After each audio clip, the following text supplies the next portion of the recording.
बिस्मिल्लाहिर्रहमानिर्रहीम। अस्सलाम वालेकुम। कैपिटल टॉक में खुश आमदेद। क्या ख्याल है आपका कि मैं आज अपनी बात शुरू करूं जो भारत के हाथों पाकिस्तान की शिकस्त है? मेरा ख्याल है उस पर तो बड़ी बात हो गई, कल रात से बात हो रही है, थोड़ी सी हम भी बात कर लेंगे, लेकिन उससे भी बड़ा एक इशू है और वो ये है कि पाकिस्तान में रमज़ान से सिर्फ चंद दिन पहले महंगाई का एक तूफ़ान आ चुका है। तूफ़ान भी नहीं बल्कि ज़लज़ला है। इससे बात शुरू करें। मेरा ख्याल है ये एक ऐसा मौजू है, यहाँ से बात शुरू करनी चाहिए। लेकिन एक और भी मामला है और वो मेरे पीछे जो आपको पार्लियामेंट नज़र आ रही है, वहाँ पर एक धरना अभी तक चल रहा है। पाकिस्तान तहरीक इंसाफ जो है वो अभी तक उसने धरना दिया हुआ है। अब जबकि इमरान खान साहब की आंखों के बारे में जो मेडिकल बोर्ड है उसकी रिपोर्ट सामने आ चुकी है और ये रिपोर्ट मेरे पास भी है, तो इसके बावजूद धरना चल रहा है। तो मेरा ख्याल है यहाँ से हम गुफ्तगू का आगाज़ कर लेते हैं कि अब तो रिपोर्ट सामने आ गई, अब तो रिपोर्ट बता रही है कि इमरान खान साहब की जो आंखें हैं उनमें कोई ऐसा मसला नहीं है बल्कि इम्प्रूवमेंट हो गई है।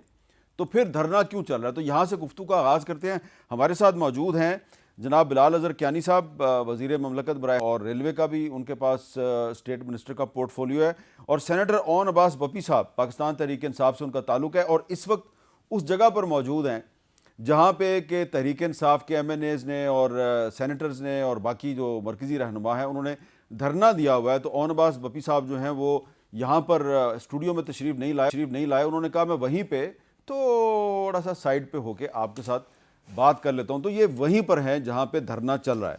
तो कियानी साहब अगर आप इजाज़त दें तो मैं बपी साहब से ही ना गुफ्तगू का आगाज़ कर लूँ। अच्छा बपी साहब, मैं गुफ्तगू का आगाज़ आपसे करता हूँ। पहले ज़रा आप सुने कि वज़ीर कानून आज़म नज़ीर तारड़ साहब जो हैं उन्होंने आज वकला के एक कन्वेंशन में क्या फरमाया। पार्टी PTI के साथ की अल्लाह का करम है, वो जो उनका सुप्रीम कोर्ट के हुक्म पे दोबारा मुआयना हुआ है, तो वो 35-25 वाली बात नहीं है उनकी। वो नज़र वाली ऐनक अगर वो इस्तेमाल कर रहे हैं तो तकरीबन 70% एक आँख ठीक है, दूसरी 6/6 है, तो ऐसी परेशानी की बात नहीं।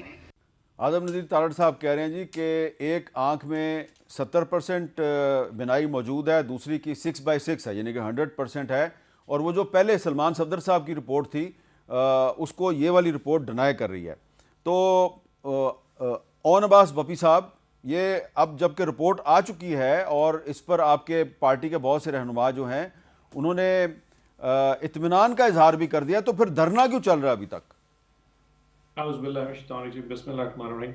मीर साहब, आपको पता है कि पिछले 3 दिन से जिस किस्म का मामला हमारे साथ यहाँ कौमी असम्बली और सेनेट में रखे गए और जो हमारी तकलीफ है वो तो शायद आप लोगों को बता ही रखे होंगे कि यहाँ पे लातादाद सेनेटर्स और MNAs इस वक्त नेशनल असम्बली में मैसूर रहे 3 दिन के लिए। और खुराक की हालत ये थी कि अगर कोई एम्प्लॉय कोई बिस्किट या टॉफी या कोई खुराक अगर अपने को कपड़ों में छुपा के आता तो बॉडी सर्च किया जाता था, ताकि ये जो 3 दिन के लिए यहाँ पे इतने सारे लोग मैसूर हैं वो कहीं मतलब भूख से शिकार होकर निकल जाएं। लेकिन अल्हम्दुलिल्लाह कांग्रेचुलेशंस उन तमाम पार्लियामेंटेरियन जिन्होंने इस तरीके से फेस किया। बट बड़ा डिस्ग्रेसफुल है speaker of the national assembly के लिए और बड़ा डिस्ग्रेसफुल है चेयरमैन सेनेट के लिए कि हम आपके कोलीग्स थे, हम आपके साथी थे, लेकिन फिर भी आपने इस तरह का रवैया रखा। तो पहले तो मैं कंडेम करूँगा। अब असल जो इशू है मीर साहब, कैन यू हियर मी? जी जी जी, मैं सुन रहा हूँ। मीर साहब, असल जो इशू है वो ये था कि कल वाली पेम्स तो आपने रिपोर्ट देख ली होगी। हमारा जो मेन कंसर्न था कि आप डॉक्टर आसिम यूसुफ और डॉक्टर फैसल सुल्तान या डॉक्टर काशिफ मिर्जा, ये 3 हमारे डॉक्टर्स थे, इनकी एक दफा खान साहब को फिजिकली आप एक दफा चेकिंग करा लें। ऑल्दो कि हमारी बात उन डॉक्टर से इन्होंने फोन पे करवा दी, यानी कि डॉक्टर नदीम कुरैशी और डॉक्टर आरिफ जो है वो पेम्स में डॉक्टर है, और डॉक्टर जो नदीम कुरैशी साहब थे वो हमारे प्रेफर्ड डॉक्टर थे। उन दोनों ने खान साहब का मुआयना तो कर लिया, लेकिन जो हमारे फैमिली डॉक्टर थे खान साहब के, उन्होंने फिजिकली चेक नहीं किया। हमारा कंसर्न ये था कि अगर वो जो रिपोर्ट्स आपने हमें बताई हैं, जो कि फोन पे बताई हैं, अगर वो रिपोर्ट्स किसी तरीके से चेंज हो गई हैं या मतलब जो आप बात बता रहे हैं वो तो आपकी ज़बानी है ना, इट्स अ हे और से की बुनियाद पे, अगर हमारे डॉक्टर आसिम यूसुफ को आप फिजिकली भेज देते तो शायद इशू ना बनता। लेकिन गवर्नमेंट मुसलसल इनकार कर दी, उन्होंने जी आसिम यूसुफ जा ही नहीं सकता, डॉक्टर काशिफ मिर्जा जा, तो दैट रेज आईब्रोज। तो आज हमारी मीटिंग हुई थी यहाँ पे, पूरे जो हमारे पंजाब पाकिस्तान के पार्लियामेंटेरियंस हैं, MNAs हैं, सेनेटर्स, MPs, वो यहाँ पे सेनेट की जो हमारी जामे मस्जिद है, जो कि नेशनल असेंबली की जामे मस्जिद है, आपने देखी होगी, वहाँ पे हमारा मजलिस हुई। वहाँ पे तकरीबन 300-350 के करीब लोग इकट्ठे हुए। हमारे जो मशरान हैं, मजज़ई साहब मौजूद थे, अल्लामा राजा नासिर साहब थे, हमारी पार्टी की लीडरशिप वहाँ मौजूद थी। तो उन्होंने फैसला किया कि ये रिपोर्ट दी गई है जो कि बहुत खुशाइंद है। हमें बहुत खुशी है कि मतलब हमारे खान साहब की एज पर द रिपोर्ट उनकी तबीयत ठीक है और आंखों की जो उनकी बीनाई वो ठीक है। But to verify this whole subject हमने ये अपना पॉइंट रखा कि जब तक हमारी खान साहब से मुलाकात नहीं करा दी जाती डॉक्टर आसिम यूसुफ की या पार्टी लीडरशिप की, उस वक्त तक हमारा ये धरना जारी रहेगा। तो इसलिए हमने इसको एक्सटेंड कर दिया। अब आप इस पे लेट्स सी कि गवर्नमेंट अगर इस पे रिएक्ट करती है तो वो देख लेते हैं कब तक ये मामला चलता है, ठीक है, तो उस हिसाब से हम इंतजार करेंगे। तो गवर्नमेंट हमारे साथ ही बैठी हुई है, तो आप प्लीज़ अपने कैमरे को बार बार टच ना करें। तो बिलाल अजहर कियानी साहब, अब जो पहली रिपोर्ट थी सलमान सफदर साहब ने जो सुप्रीम कोर्ट में जमा करवाई थी, वो भी एक अथेंटिक रिपोर्ट थी क्योंकि सुप्रीम कोर्ट ने उसको वेरीफाई किया, और अब एक और रिपोर्ट आई है, इसको भी आज पेश किया गया है अदालत के सामने, और ये आपके सामने भी पड़ी हुई है, मेरे सामने भी पड़ी हुई है पहली रिपोर्ट। और इस रिपोर्ट में कुछ ऐसा लग रहा है कि इमरान खान की जो आंखें हैं उसमें कुछ बेहतरी आई है। तो ये बेहतरी कैसे आई है, और जो कंसर्न है पीटीआई का इस वक्त, वो अपना धरना उन्होंने जारी रखा हुआ है कि जी हमारे जो डॉक्टर्स हैं उनकी मीटिंग करवा दें आप, तो ये आप एड्रेस करेंगे इसको? जी बिस्मिल्लाहिर्रहमानिर्रहीम। मीर साहब बहुत शुक्रिया जी अपने शो पर दावत देने का। देखिए मीर साहब, मेरे ख़्याल से जी सबसे पहले तो हुकूमत ने डे वन से ये कहा है, और मेरे ख़्याल से साथ ही साथ this has been backed by actions कि ख़ान साहब की आँख के हवाले से, ट्रीटमेंट के हवाले से जो भी उनको ट्रीटमेंट दरकार है वो उनको दी जाएगी। और ये सारे जो आपने इवेंट्स देखे ये उसी का तसलसल है। जो आपने सलमान सफदर साहब की रिपोर्ट का जिक्र किया जो उन्होंने कोर्ट में पेश की, उसके अंदर सबसे पहले इस बात का जिक्र हुआ कि डॉक्टर आरिफ ने उनको पहले एग्ज़ामिन किया, उनकी एग्ज़ामिनेशन के नतीजे में वो पिम्स आए। पिम्स में ख़ान साहब की रजामंदी से उनकी ट्रीटमेंट हुई, इंजेक्शन था ये जिससे ये मेरे ख्याल से anti-VEGF ट्रीटमेंट कहते हैं। उसके बाद अब नेक्स्ट स्टेज पे अब इन्हीं दो डॉक्टर्स ने, एक आरिफ साहब जो पिम्स से हैं, डॉक्टर मोहम्मद आरिफ खान, और प्रोफेसर नदीम कुरैशी जो अल शिफा ट्रस्ट आई हॉस्पिटल से, इन दोनों ने कल ही इनका तफसीली मुआयना किया और उसके नतीजे में उन्होंने ये बताया कि इस खातिर ख्वाह बेहतरी आई है। जो 6/36 पे विजन थी उस आई में, वो 6/9 पे आ गई है। और जिस तरह आज आज़म तारड़ साहब भी कह रहे थे कि 70% अब विजन उनका रिस्टोर हो गया है। दीगर और ड्रॉप्स का भी जिक्र है, और डॉक्टर्स ने आगे फिर ये एडवाइस किया है कि आगे जब ये ट्रीटमेंट anti-VEGF की मुकम्मल हो जाएगी तो उसके बाद उन्होंने OCT एंजियोग्राफी और FFA एज इन्वेस्टिगेशन आगे एडवाइस की, जिसके लिए शायद उनको किसी मेडिकल फैसिलिटी जाना पड़े। और गवर्नमेंट ने कहा है कि जहाँ पर भी मेडिकल फैसिलिटी की ज़रूरत होगी वो वहाँ पर उसको फैसिलिटेट किया जाएगा। तो पहली बात तो ये है। दूसरी बात ये है कि मीर साहब, इस रिपोर्ट में भी इस चीज़ का जिक्र है और इस बात का एतराफ़ गौहर ख़ान साहब ने, अल्लामा नासिर अब्बास साहब ने, और ये डॉक्टर आसिम यूसुफ जो ज़ाती मौलज हैं ख़ान साहब के, उन्होंने इस बात का एतराफ़ भी किया जो इस रिपोर्ट में दावा हुआ है कि कल रात 9 से लेकर 10:20 तक तकरीबन 1 घंटा 20 मिनट के पर मुहित एक मुलाकात हुई जिसमें डॉक्टर ये गौहर ख़ान साहब थे, अल्लामा नासिर अब्बास साहब थे, और इन दोनों डॉक्टर साहिबान ने जिनने जाके ख़ान साहब को देखा था उन्होंने बाकायदा तफसीली ब्रीफिंग दी।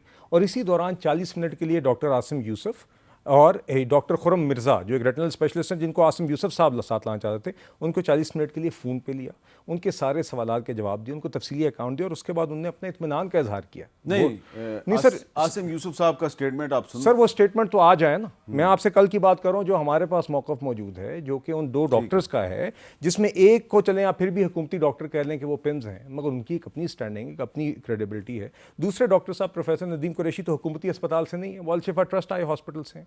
उन्होंने ये बात की, तो आज फिर आसिम यूसुफ साहब ने भी इस रिपोर्ट को कॉन्ट्राडिक्ट नहीं किया। उन्होंने ये नहीं कहा कि ख़ान साहब की सेहत बेहतर नहीं हुई, उन्होंने कहा कि जी मैं ज़्यादा कंफर्टेबल तब हूँगा, मैं इसको वेरीफाई तब कर सकूंगा जब मैं खुद देख सकूंगा। एक अच्छी डेवलपमेंट ये थी कि सलमान सफदर साहब की इमरान खान साहब से मुलाकात हुई, वापस आके उन्होंने कोई सियासी बात नहीं की। तो अगर आप उनके डॉक्टर्स जो हैं गैर सियासी लोग हैं उनकी भी मीटिंग करवा दें। देखिए मीर साहब, अगर हुकूमत मुतमईन करना चाह रही थी तो इसीलिए ही इन दो डॉक्टर्स ने बैठ के गौहर ख़ान साहब को बुलाया, अल्लामा नासिर अब्बास साहब को बुलाया, इन दोनों के डॉक्टर्स को लाइन पे लिया ना जी। मगर डियाला जेल या जेल मैनुअल के मुताबिक जो मेडिकल बोर्ड था वो तो इन दो डॉक्टर्स का बना एज़ पर जेल मैनुअल, मगर इनके डॉक्टर्स को इसलिए ब्रीफिंग दी ताकि ये इनको आगे बताया जाए कि क्या ट्रीटमेंट है, और उस पर मेरी इतला के मुताबिक उन्होंने इत्मीनान का इजहार किया। आज मुझे लगता है, आई मे बी रॉन्ग, कि आसिम यूसुफ साहब ने अंडर पॉलिटिकल प्रेशर ये बात की है, और के जी बहरहाल ये इनकी डिमांड अपनी जगह, it is there right to demand this, they can demand this if they want. तो आगे अगर हुआ तो देखा जाएगा, मगर देखिए, जो ऑन अब्बास साहब ने बात की, ये अच्छी बात है कि उन्होंने एक्नॉलेज किया कि ये रिपोर्ट जो आई है, ये अगर ये इस तरह की हकीकत है जो कि हुकूमत कह रही है और ये दो क्रेडिबल डॉक्टर्स कह रहे हैं, तो ये खुशाइंद बात है। मेरी गुजारिश है कि पीटीआई और अपोजिशन, आज मुझे अक्सरियती तौर पर मुझे ये महसूस हुआ कि पीटीआई बयानिए में ज़्यादा इंटरेस्टेड है, इमरान खान की सेहत में कम है, क्योंकि आज भी वो उसमें नेगेटिविटी ढूंढने की कोशिश कर रहे थे। तो हुकूमत इंश्योर करना चाह रही है कि उनको बेस्ट मेडिकल ट्रीटमेंट मिले, और उसी के हवाले से, उसी हिसाब से आपने देखा कि अभी तक की सारी डेवलपमेंट्स। अच्छा, अब जब तहरीक इंसाफ की हुकूमत थी तो उस वक्त जिन लोगों को जेलों में डाला जाता था वो बड़ा हवाला देते हैं उस ज़माने का। तो सदर पाकिस्तान जो हैं आसिफ जरदारी साहब, उन्होंने एक तकरीब में एक बात की और उसमें उन्होंने कुछ ऐसा जिक्र किया कि जिससे ऐसा लग रहा है कि वो काफ़ी नाराज़ हैं अभी तक इमरान खान साहब से। सुने वो क्या कह रहे हैं। न्याजी आजकल शोर करता फिरता है। मैंने तब कहा था हाफिज बीर के शो पे कि जेल तो 2 साल बाद पूछती है कि तुम आए कहाँ हो। इसको 1.5 साल नहीं हुआ है और आज आए हो जारी है। मैं अगर आप लोगों को कहता कि रास्ते बंद करो, मैं जेल में हूँ, तो खुदा का खौफ करो। तुम जेल में हो तो जेल संभालो, अपने आप को संभालो, जेल काटो, मर्दों की तरह काटो, औरतों की तरह रोना किस बात का है। आपने जब मेरी बहन को ईद की रात को निकाल के जेल में बंद किया, आपको अपनी बहनों और बीवी का और माँ का ख्याल नहीं आया। ये ऑन अब्बास साहब, जिस जिक्र इन्होंने इंटरव्यू का जिक्र किया है, ये इंटरव्यू उस वक्त हुआ था जब आसिफ जरदारी साहब एक प्रोडक्शन ऑर्डर पे उनको नेशनल असेंबली लाया गया था, तो वहाँ पे हमने उनसे बातचीत की थी। उसमें उन्होंने क्या दावा किया था उस वक्त के प्राइम मिनिस्टर इमरान खान के बारे में, ज़रा वो भी सुन लें। इमरान खान साहब जो है वो ये कहते हैं कि ये जो आसिफ जरदारी साहब जिस केस में गिरफ्तार हुए हैं, ये तो नवाज शरीफ साहब ने बनाया था, तो पता नहीं मुझे क्यों ये क्रिटिसाइज करते हैं। हाँ, इसकी मासूमियत चले देखते हैं, जब वो खुद होंगे तो फिर देखेंगे। तो मैं अभी भी आपको कहता हूँ उसको एक सेल में बंद करें ना हमारी तरह, और 2 छिपकलियाँ छोड़ दें साथ।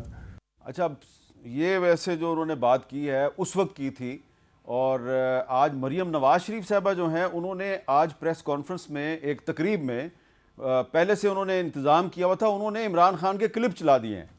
वो क्लिप जो कि हम नहीं चला सकते, मरियम नवाज साहबा ने चला दिए, तो इस पर तो तहरीक इंसाफ को उनका शुक्रिया भी अदा करना चाहिए। लेकिन ज़रा देखिए मरियम नवाज साहबा किस तरह अपने गुस्से का इजहार कर रही हैं।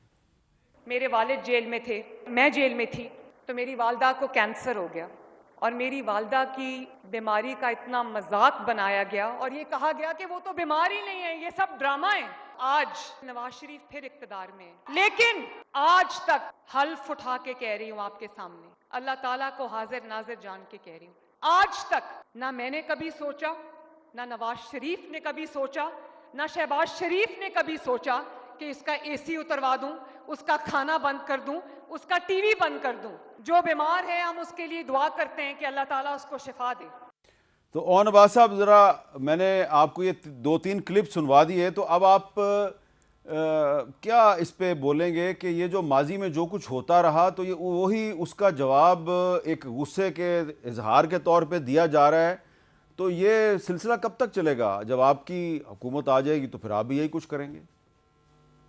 देखिए मीर साहब, पहले तो मैं जरा कैनी साहब को थोड़ा सा जवाब दे दूं कि डॉक्टर आसिम की स्टेटमेंट बहुत प्रोफेशनल है। उन्होंने ये कहा कि जो इंफॉर्मेशन मुझे दी गई और जो रिपोर्ट्स मुझे भिजवाई गई, मैंने उस पर अपना ओपिनियन दिया, लेकिन मैं इसको कंफर्म इसलिए नहीं कर सकता क्योंकि वो टेक्स्ट मैंने कैरी नहीं की और मैंने फिजिकली उनका मुआयना नहीं किया। ये तो बड़ी लॉजिकल बात है। दूसरी बात ये है कि अगर इमरान खान साहब, मतलब वेरी लॉजिक, खान साहब ने इतना कहा था कि जो मेरा राइट बनता है, जो मेरी बीमारी का एक सिलसिला बनता है, वो मेरा पाकिस्तान में करवा दिया जाए, तो इसलिए भागने की जरूरत कोई नहीं थी। डॉक्टर आसिम पे एतराज करना थोड़ा हमारे लिए कंसर्निंग था कि एक प्रोफेशनल डॉक्टर को आप मिलने क्यों नहीं दे रहे। मतलब आप कह रहे हैं कि जनाब कासिम जमान मिल ले, जनाब वो फलाना डॉक्टर चला जाए, लेकिन डॉक्टर आसिम नहीं हो सकता। तो उसने अल्टीमेटली एक पॉइंट ऑफ व्यू दे दिया।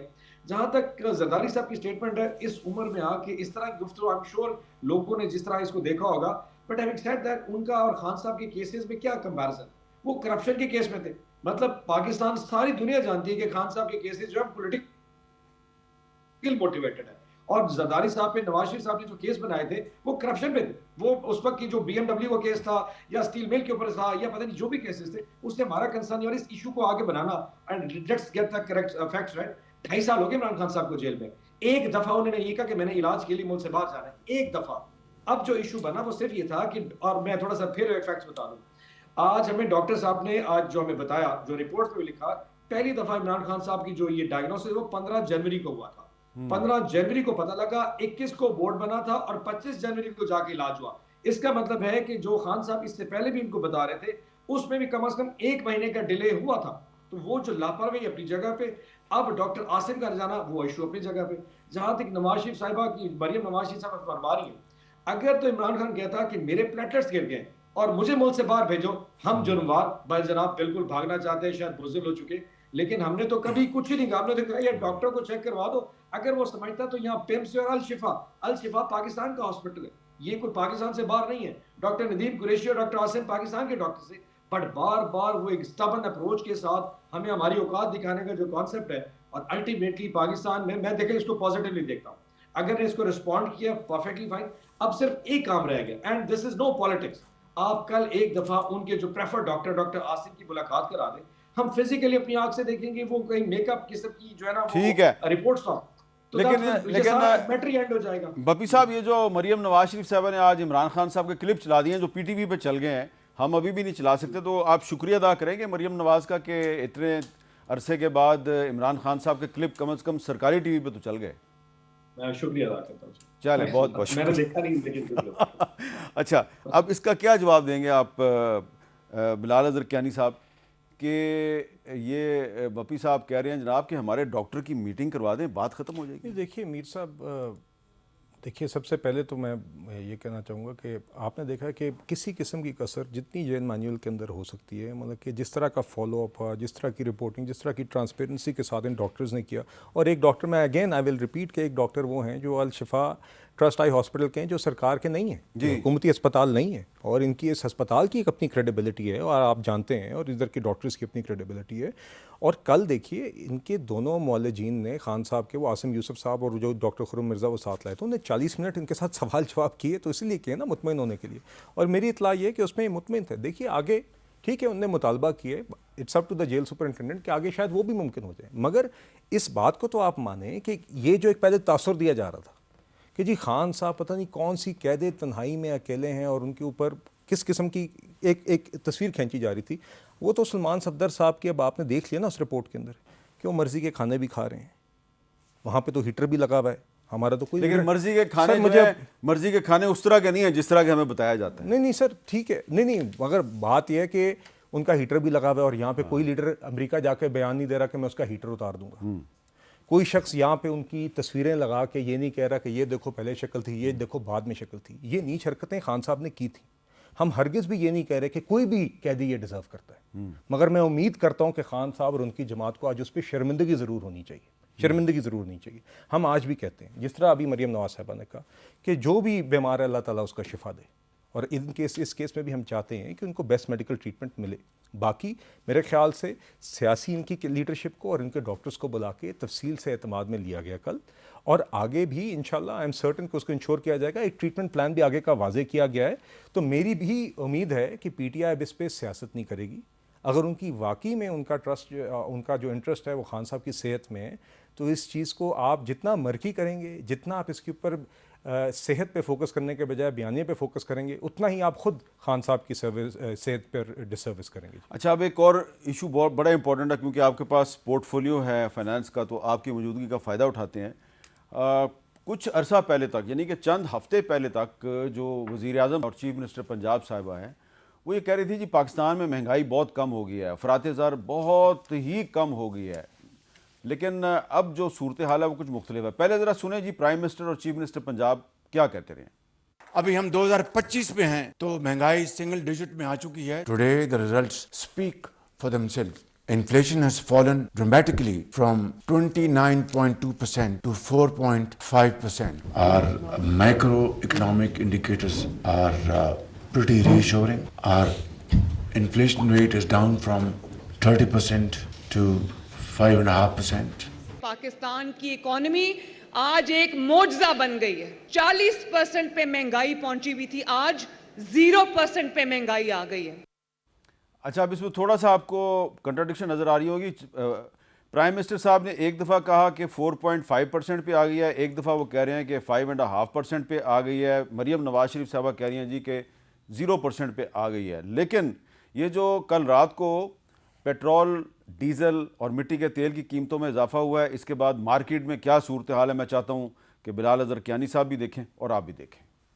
रमजानुल मुबारक की आमद पर पेट्रोल 5 रुपए और डीजल पर 7 रुपए 32 पैसे इजाफे ने महंगाई पर जलती पर तेल का काम किया। अशिया खुर्दोनोश की कीमतें बेलगाम हो गईं। इस्लामाबाद की मार्केट्स में 20 किलो आटे का थैला 2900 तक फरोख्त हो रहा है। घी और कुकिंग ऑयल 590 का कर दिया गया है। बाज सब्जियां और फल दुगनी कीमत से भी तजावुज कर गए। टमाटर 80 से 160 रुपए, एक दर्जन किन्नू और केले में 100 से 150 रुपए इजाफा हुआ है। सेब 160 रुपए फी किलो महंगा हो गया। गवर्नमेंट के दावे सब झूठे हैं। पेट्रोल महंगा होगा, सब कुछ महंगा होगा। पेट्रोल प्राइस सस्ते करे, ये ना हराम कर दिया, हर चीज महंगी है। बेसन लो, आटा लो। इफ्तारी के लिए तैयारी करते हैं, उसमें घी ऑयल जो है ना इस्तेमाल होता है, उसमें इन्होंने शदीद इजाफा किया है। जहाँ जहाँ मुसलमान रहते हैं वहाँ पे अवाम को फैसिलिटेट किया जाता है, लेकिन हमारे मुल्क में ऐसा नहीं है। वज़ीर आज़म शहबाज शरीफ ने मुस्तहिक खानदानों के लिए 13,000 फी खानदान रमजान पैकेज का ऐलान तो किया है, ताहम अवाम महंगाई के तनासुब से इस रिलीफ को नाकाफी समझते हैं। 13,000 रुपये दे रही है हुकूमत। 13,000 में किस घर का बजट चल सकता है, मुझे ये हुकूमत ही बता दे। शहरी कहते हैं कि एक तरफ रमजान पैकेज के ऐलानात तो दूसरी जानिब पेट्रोलियम मसनूआत की कीमत में इजाफे ने महंगाई में मजीद इजाफे की राह हमवार कर दी है। कैमरामैन मोहम्मद इकबाल के साथ राशिदा शोएब, कैपिटल टॉक, इस्लामाबाद। अब सवाल ये है कि जब पेट्रोल और डीज़ल की कीमत कम होती है तो महंगाई कम नहीं होती, लेकिन जब भी पेट्रोल और डीज़ल की कीमत में इजाफा होता है तो हर चीज़ को महंगा कर दिया जाता है। और इस दफ़ा ये सानहा, ये जुल्म, ये ज़्यादती रमज़ान से 2-3 दिन पहले हो रही है। इस पर मज़ीद बात करते हैं एक वक्फे के बाद।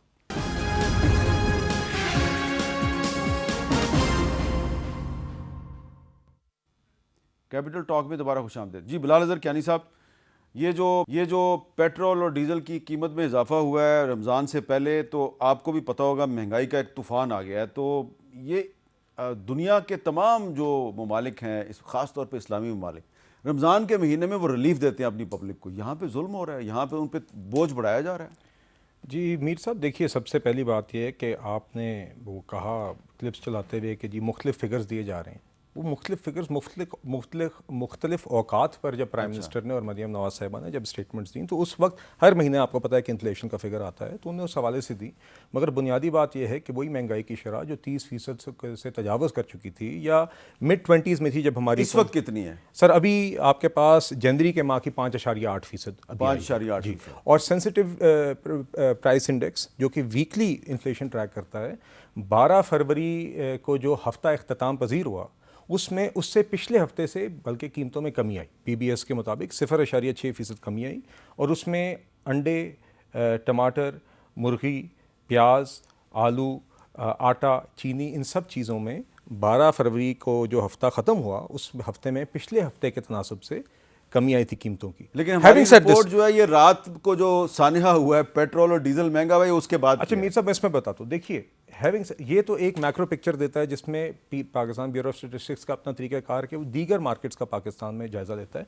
इसका मतलब हरगिज़ ये नहीं कि कहीं पे कोई ना कोई होर्डिंग नहीं कर रहा। ये मसाइल रहते हैं और इसमें एडमिनिस्ट्रेशन ने, सूबों में सूबाई हुकूमतों ने और वफाक में नेचुरली ये तो CDA के नीचे आएगा, वहाँ पर जहाँ पर इस तरह की मौके का फ़ायदा उठाया जा रहा है और ये बदकिस्मती से लोग हर साल करने की कोशिश करते हैं, उसके ख़िलाफ़ तो एडमिनिस्ट्रेटिव एक्शन होना चाहिए। मगर इसमें हुकूमत ने जो ओवरऑल महंगाई की शरह में को काबू में लेके आना था, वो सिर्फ पाकिस्तान नहीं, वो बैन अवी सतह पर वो स्टेबलाइजेशन मानी जा रही है। दूसरी जो बात मीर साहब आपने पेट्रोल और डीज़ल की कीमतों की देखिए हुकूमत ने अपने फिजिकल बैलेंसेस भी बेहतर किए हैं, मतलब कि खसारे भी बेहतर किए, मगर साथ ही साथ पेट्रोल की कीमत में भी जहाँ जहाँ पर मुमकिन हुआ है पेट्रोल और डीज़ल की कीमत में जो फ़ायदा आवाम को पास ऑन करना है वो करती आई है। और उसमें आप देख सकते हैं कि इसमें बहुत ज़्यादा असर आपके एक्सचेंज रेट का जो स्टेबल रहा है और बैन अवी तेल की कीमतों का होता है। आज भी मीर साहब देखिए हर 15 दिन बाद कीमत बदलती है, कभी बढ़ती है कभी कम होती है, मगर आज भी मीर साहब जब से हमारी ये हुकूमत आई है 2 साल हो गए हैं, आज भी पेट्रोल और डीज़ल की कीमत तब से कम है जो 2 साल पहले थी जब हम हुकूमत में आए थे। सारे उतार चढ़ाव बीच में आते रहे। 2 साल में चीज़ों की कीमतें आमतौर पे इन्फ्लेशन बढ़ती है तो ओवरऑल कम है। आगे मैं ये समझता हूँ और मुझे पता है कि प्राइम मिनिस्टर साहब भी ये समझते हैं कि हुकूमत को इन अशिया की कीमतों की सेटिंग से आहिस्ता आहिस्ता निकलना चाहिए। बहुत सारी आपकी बुनियादी अशिया की कीमतों से हुकूमत निकली हुई है, इसलिए आप देखते हैं कि दीगर इलाकों में मुख्तलिफ होती हैं। आई थिंक आहिस्ता आहिस्ता हमें पेट्रोल और डीज़ल की भी कीमत से निकलना होगा। फाइनली जो बात आपने रमज़ान पैकेज के हवाले से की, देखिए बात यह है कि सालों साल हमारी बिलखसूस हमारे जो सबसे कमज़ोर तबकात हैं वो कतारों में लग के आटा घी हम देखते थे। प्राइम मिनिस्टर साहब ने और मरियम नवाज साहबा ने भी सूबाई जो पैकेज देती हैं उसमें भी इससे निजात दिलाने के लिए सबसे मुस्तहिक ख़ानदानों को आइडेंटिफाई करके बेनज़ीर इनकम सपोर्ट प्रोग्राम के तहत जो डेटाबेस है डायरेक्ट कैश ट्रांसफर्स उनको दे रहे हैं। ये हरगिज़ भी कोई ये नहीं कह रहा कि 13,000 रुपये किसी की तनख्वाह, ये तो सबसे मुस्तहिक ख़ानदान है जिनको एडिशनल फाइनेंशियल सपोर्ट दी जा रही है कि रमज़ान में उनकी थोड़ा सा और वो जो सौदा सल्फ वो ख़रीदना चाह रहे हैं रमज़ान में इफ्तारी के लिए, सहरी के लिए, उसमें उनको मदद दी जा सकेगी। और नवाज बप्पी साहब, इमरान खान साहब की आंख भी बड़ी इंपॉर्टेंट है, उनकी गिरफ्तारी के ख़िलाफ़ मुजाहरे करना भी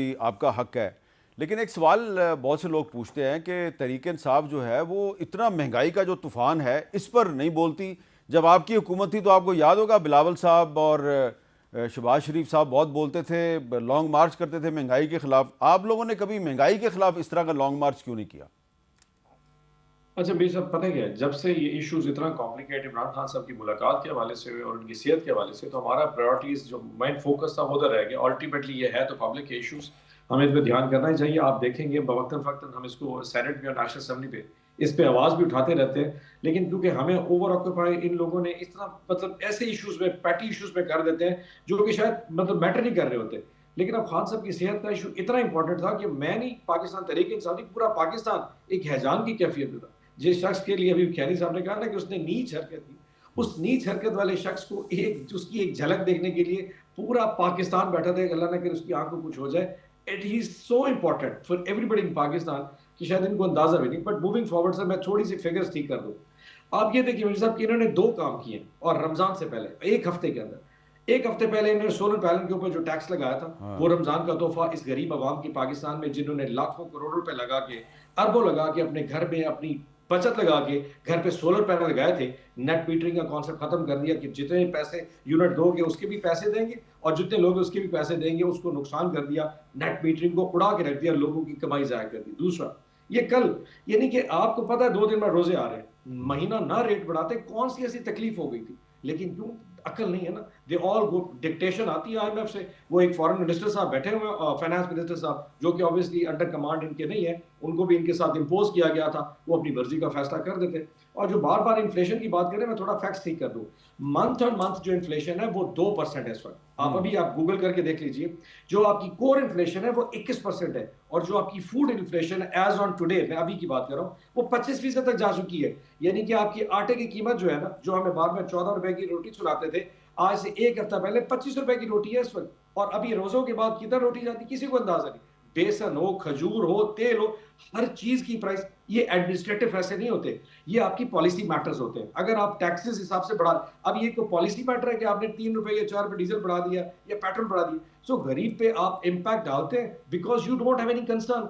पब्लिक पल्स इनका मैटर ही नहीं है, बिकॉज पब्लिक की वजह से तो आए नहीं है ना, पब्लिक ने वोट करना ना किया ना कभी करना। जिन्होंने बिठाना है वो बिठा दिया, डजंट मैटर, बिकॉज आप पे प्रेशर है कि इकोनॉमिक्स ठीक करो, नहीं तो नेशनल गवर्नमेंट ले आएंगे।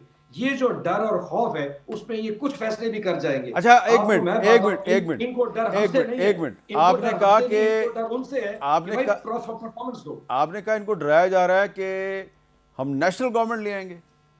जी सर, इनको डराया जा रहा है कि तुम्हारी इकोनॉमिक्स ठीक नहीं है, मुल्क की मईशत ठीक नहीं चल रही, हमारे ऊपर प्रेशर आ रहा है, और जिस तरीके से तुम लोगों को बिठाया है, अगर तुम परफॉर्म नहीं करते तो नेशनल गवर्नमेंट ले आएंगे। अब ये परफॉर्मेंस प्रेशर में ऐसे ऐसे डिसीजंस करते जा रहे हैं जिसकी कोई मंतक ही नहीं। अच्छा, रमजान से पहले कौन तेल की कीमत, मैंने ब्रेक लेनी थी, लेकिन अंडर प्रेशर आके मैंने ब्रेक लेनी थी, लेकिन मैं चाहूंगा कि बिलाल साहब, क्योंकि आपने ब्रेक लेनी है तो मैं नहीं, आप इसका जवाब दे दें। क्योंकि मैं कोशिश करूंगा जवाब में दरिया को कुएं में बंद करूं। पहली बात तो ये कि मुख्तसरन एक फैक्चुअल नंबर है ना, चूंकि इन्फ्लेशन का नंबर है, तो मैंने अभी आपके सामने माहाना इन्फ्लेशन की रिपोर्ट निकाल दी है। तो फूड इन्फ्लेशन अर्बन शहरी इलाकों में जनवरी में 3.3% थी, ठीक है, और रूरल इलाकों में 4.7% थी। ये मेरे सामने PBS की रिपोर्ट है, ऑन अब्बास साहब खुद भी कर सकते हैं। दूसरा जो ये बात अभी कर रहे हैं ना, दूसरी सियासी, मैंने कहा पहले भी इस शो में इन्होंने एक पेशन गोई की थी, उसका बहुत बुरा हाल हुआ था, नई पेशन गोई करने से गुरेज करें। अच्छा चलें, मैं एक ब्रेक ले लेता हूँ, ब्रेक के बाद दोबारा मिलते हैं।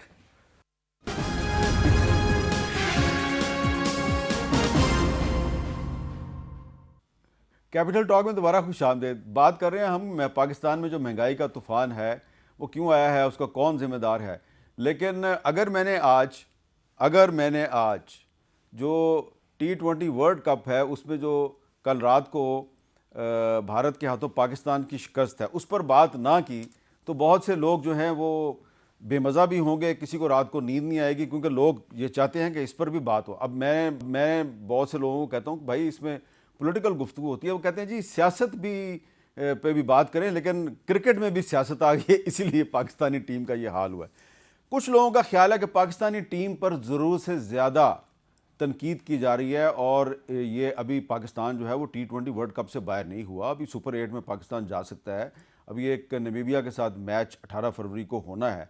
लेकिन शुएब अख्तर साहब जो हमारे बहुत मायानाज क्रिकेटर हैं, हमें उन पर बहुत फ़ख्र है, उन्होंने एक इंडियन टीवी चैनल पर बैठ के जो बातें की हैं उस पर बड़े सवालात किए जा रहे हैं। जी ओन अब्बास साहब, शुएब अख्तर ने सही कहा है या मुबालगा राई से काम लिया?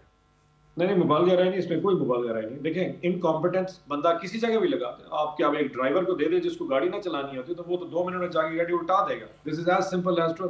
सो पाकिस्तान की पॉलिटिक्स हमेशा से क्रिकेट को इन्फ्लुएंस करती रह गई और 12 हमने इस इशू को रेज भी किया कि एक बंदे के पास वैसे भी पोर्टफोलियो बहुत ज्यादा है, आप जरा सोचें कि उसको कौन सा पोर्टफोलियो और देना है। और फिर टीम की सिलेक्शन के हवाले से हर बंदा जानता है कि पाकिस्तान की टीम की सिलेक्शन में जिस किस्म की डंडी बाती रह जाएगी कि जनाब उसको भी उठा रहे based on their personal liking और डिसलाइकिंग। अब कल का मैच जिस तरीके से पूरी कौम को मतलब लिटरली पहली बॉल पे जब वो शख्स आउट हुआ उसके बाद देयर वाज नथिंग लेफ्ट। मतलब मैं खुद वही मैं टीवी तो बंद कर दिया था। और अगर आप आज कौम को फिर दोबारा उस हैजान की कैफियत में ले जाना चाहते हैं, one must understand sir, cricket जब तक पॉलिटिक्स से नहीं हटेगी ये क्रिकेट नहीं बन सकती। आपका वो 6 महीने पहले जो आपका वो ऑस्ट्रेलियन था जो कोच था वो रिजाइन करके चला गया। ऑन साहब, पाकिस्तान की क्रिकेट ने पाकिस्तान का एक वज़ीर आज़म पैदा किया जिसका नाम इमरान खान है, जिसकी पार्टी तहरीक इंसाफ के आप मेंबर हैं। तो क्रिकेट और सियासत का तो अब चोरी दामन का साथ है, इसको हम अलग कैसे कर सकते हैं? क्रिकेट उसने जब क्रिकेट छोड़ी थी तो फिर सियासत शुरू कर दी थी। तो जब सियासत की थी वो क्रिकेट नहीं खेलता था। So they can not go together. So अगर इमरान खान साहब क्रिकेट भी खेल रहे होते, सियासत कर रहे, wouldn't have work. So this is what आप एक तरफ से यही इंटीरियर मिनिस्टर भी हो और पीसीबी के चेयरमैन भी हो। आपने कोई बंदे उसमें जो कोच रखे हो अपनी मर्जी की, उसमें जो सिलेक्शन हो रही हो वो अपनी मर्जी करनी, ये influence this has to stop somewhere. Captain किसको बनाना है ये कोई मेरिट बेस्ड डिसीजन नहीं है, ये पर्सनल चॉइसेस पे हो रहा है एंड एवरीबॉडी नोज। तो आपका ख्याल है आपका कहना है कि सलमान अली आगा जो है वो मेरिट पर कप्तान नहीं बना? आई डोंट नो जी इस पे क्या हो सकता है, बट जो उसकी जिस तरह उसने बेचारे ने कल प्रेशर देखा ना, मतलब वहां से लग रहा था कि वो शायद इतने लेवल पे जाके अभी तक उसका माइंड इतना मैच्योर नहीं है कि उसको फेस कर सकता। अब इंडियन में क्रिकेट मतलब उसके सामने एक सिंपल सी बात है, जब टॉस जीता था तो भाई if you know it this is a time pressure match, कम से कम इंडिया के साथ पहले बैटिंग कर ही लेते। मतलब ये तो किसी छोटे से बच्चे को भी अंदाजा था कि यहाँ पे जब आप प्रेशर आते हैं आप पहले जाके एकदम बैटिंग करें, स्कोर करें, अपना स्कोर करें, उसके बाद उसको डिफेंड करें। नहीं जी, ओवर कॉन्फिडेंस का शिकार थे, उनको प्रेशर पे लाते लाते हमारे जनाब। अच्छा, अब आपने इतनी सारी बातें कर दी हैं तो बिलाल अजहर कैनी साहब इसका जवाब तो आप थोड़ा सा दे ही दें तो बेहतर है। मीर साहब देखिए, हर पाकिस्तानी का दिल जो है वो पाकिस्तान की क्रिकेट टीम के साथ धड़कता है। ये एक हमारी एक ऑलमोस्ट आप कह लें वजूद का एक हिस्सा है। बचपन से सर हम खेलते भी आए हैं, क्रिकेट देखते भी आए हैं, तो यकीनन पूरी कौम अपनी टीम के पीछे खड़ी होती है जब वो मैच खेल रही होती है, और मायूसी भी होती है जब हारती है और खुशी भी होती है जब जीतती है। तो उस बात में तो कोई शक नहीं है। आई थिंक हर पाकिस्तानी चाहता है कि जहाँ पे भी कोई खामियां हैं वो दुरुस्त होनी चाहिए। एंड आई एम सर्टन कि जी चेयरमैन पीसीबी से लेके हर बंदा इस चीज़ को चाहेगा कि हम दुरुस्त करें। बाकी जी देखिए, हम इन्हीं प्लेयर्स को सपोर्ट भी करते हैं और इनको सेलिब्रेट करते हैं जब ये मैचेस जीतते हैं और ये जीतते भी हैं। तो हमें ख़ास तौर पे भी वो टूर्नामेंट में I think we should back them up. यकीनन आवाम का ये हक़ है कि वो अपनी फ्रस्ट्रेशन का इजहार करे और यकीनन दुरुस्तियाँ होनी चाहिए और नज़र आना चाहिए कि टीम ने उसके बाद कोई परफॉर्मेंस में इम्प्रूवमेंट आए। मगर while there in the tournament I think हमें आगे इनको बैक करना चाहिए ताकि आगे इसकी दुरुस्ती करें और आगे इंशाल्लाह हम इस टूर्नामेंट में प्रोग्रेस कर सकें। In the medium and long term यकीनन सारे फॉर्मेट्स में, T20 में, ODI में या टेस्ट में, आई थिंक जो भी इंप्रूवमेंट्स या टीम सिलेक्शन में इंप्रूवमेंट्स होनी चाहिए, I am certain chairman PCB and the rest of the management will be the first to make sure कि वो दुरुस्तियाँ हो जाए। और हमें याद रखना चाहिए कि 1992 में जो हमने वर्ल्ड कप जीता था तो उसमें भी इब्तदा में पाकिस्तानी टीम की जो परफॉर्मेंस थी कोई इतनी अच्छी नहीं थी। लेकिन उसके बाद फिर पाकिस्तान आहिस्ता आहिस्ता बेहतर होता गया और फिर फाइनल में पहुंचा और फिर फाइनल भी जीत गया। तो बहुत बहुत शुक्रिया बिलाल अज़हर कियानी साहब और ओन अब्बास बप्पी साहब, आपका भी कि आप तहरीक इंसाफ के धरने से निकल के आए और आपने हमें थोड़ा सा टाइम दिया और अब आप वापस जाएंगे धरने में। और मैं आखिर में यही कहूँगा कि भारत के हाथों पाकिस्तानी टीम की जो शिकस्त है, यकीनन इस पर पूरी पाकिस्तानी कौम जो है वो बहुत रंजीदा है और बहुत से क्रिकेट फैंस जो हैं वो गुस्से में भी हैं। उनका एक ख्याल है कि जिन हीरोज़ के साथ, जिन क्रिकेटर्स के साथ, जिन खिलाड़ियों के साथ उन्होंने बहुत सी उम्मीदें वाबस्ता की थी, उन्होंने अच्छी परफॉर्मेंस का मुजाहरा नहीं किया। लेकिन अभी तक पाकिस्तान T20 वर्ल्ड कप के अंदर मौजूद है और सुपर 8 में भी जा सकता है। तो सिर्फ इंडिया के साथ मैच हारने के बाद आप अपनी टीम की जो है बुराइयां करें और उस पर तनकीद करें और बहुत ज़रूरत से ज़्यादा तनकीद करें, तो उससे ऐसा भी हो सकता है कि उनकी डिस्करेजमेंट हो सकती है और उनकी हौसला शिकनी हो सकती है। तो अभी हम T20 वर्ल्ड कप में मौजूद हैं, हम पहले ये वर्ल्ड कप जीत चुके हैं, T20 वर्ल्ड कप भी जीत चुके हैं और दूसरा बड़े वाला वर्ल्ड कप भी जीत चुके हैं। हो सकता है कि आइंदा भी अगर हम परफॉर्मेंस का मुजाहरा करें तो हम जीत भी सकते हैं। तो इसलिए जब तक हमारी टीम इस टूर्नामेंट के अंदर है तो उसको सपोर्ट भी करें और उसके लिए दुआ भी करें। इजाज़त दीजिए, अल्लाह हाफ़िज़।